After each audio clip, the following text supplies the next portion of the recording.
Hello logoफोर welcome to my channel Kiar Musari नोंथांमोननि चेनेलाव फिन बरायनाय थाबाय नोंथांमोना आंखौ बोरैबा उन्दुनानै सिखारनाय मानाय बायदि नुदों नामा नुखासिगोन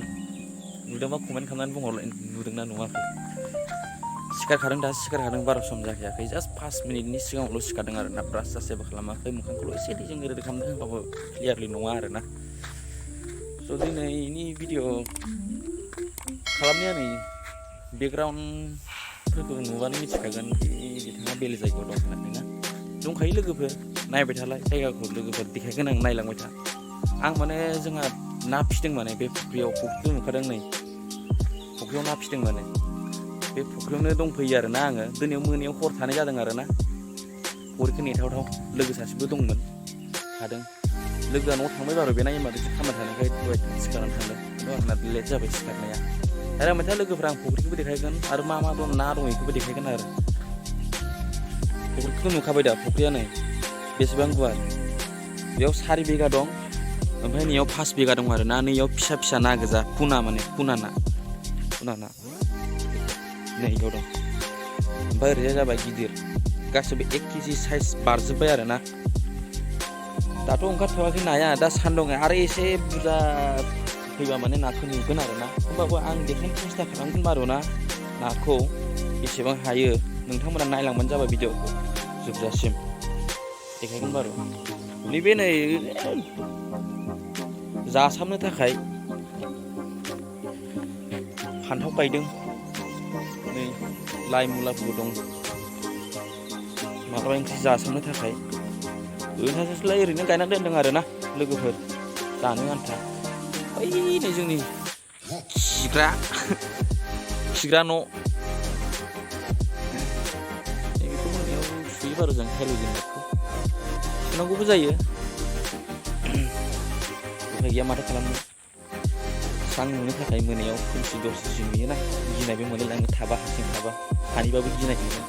न'नि बहुत गोजान खाथियाव न'फोर गैया रावनिबो न' गैया लोगोफोर नाखौथ' आं देखायनोथ' सेस्था खालामगोन बारु दा नाखौथ' नुगोना नुवा होमबाबो आं देखायनो सेस्था खालामगोन बै आं नुहुरगासिनो दं खिन्थु नुनाय नङा नोंथांमोना मबाइलाबो प्र' नङा जाहैबाय मा खालामबावनो आरो नै लोगोफोर जोंनियावनो थायो नैबेयाव औवानि जेंलाब न'आव नैयावनो थायो लोगोफोर जोङो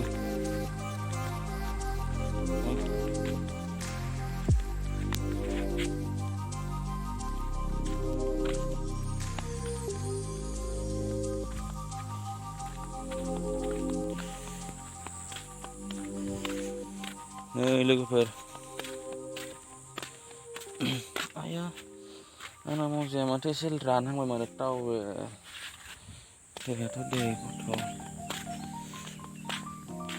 नै लोगोफोर जोंना फ्रन्ट साइड न'आ बै दहाय आं देखायनाया जाबाय बेक साइडमोन दा फ्रन्ट साइडखौ देखायनोसै नैबे बेसर दं माखासे बेखौनो खानानै जालाबायोलै लोगोफोर मैगं गैयाबा बेखौनो जालाबायो नै फार्म हाउसआ इन्टारेस्टिं ना लोगोफोर मोजां नुदोंबा कमेन्ट खालामलाय माबायदि नुदों जायगाखौ मालाबा बेरायफैनो हागोन बारु आं एड्रेसखौ खिथागोन दसेनि उनाव भिडिअखौ नायलांबाय था जोबजासिम बे लामा बै गामि ओरैबो गामि खिन्थु ओरैजाय गामि गैया दे ओरैजाय एकदमबारे साफात बारि साफात बागान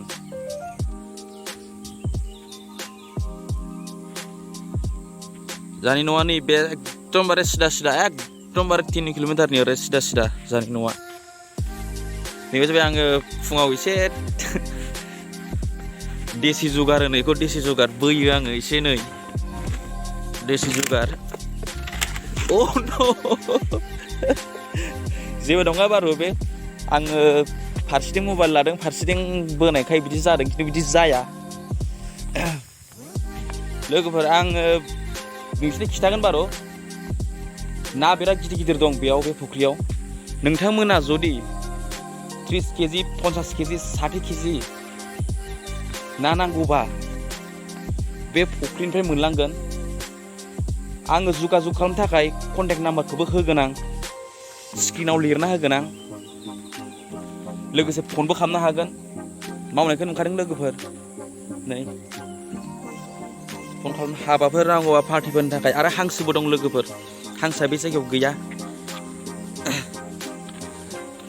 देखायगोन आं हांसोखौबो देखायनो सेस्था खालामगोन बारु नेक्स्ट भिडिअ लाबोगोन आङो हांसो देखायनो हांसोआ 700था दं माखासे फानबाय नाया दंबावो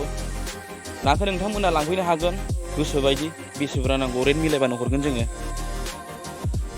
आरो लोगोफोर बे नाखौ लांनो थाखाय कन्टेक्ट खालाम 8638340275 आरो फिन खनसे बुंनोसै आङो कन्टेक्ट नाम्बारखौ 8638340275 बेयाव कल खालामनानै नोंथांमोना सोंहरनो हागोन गोजोन्थों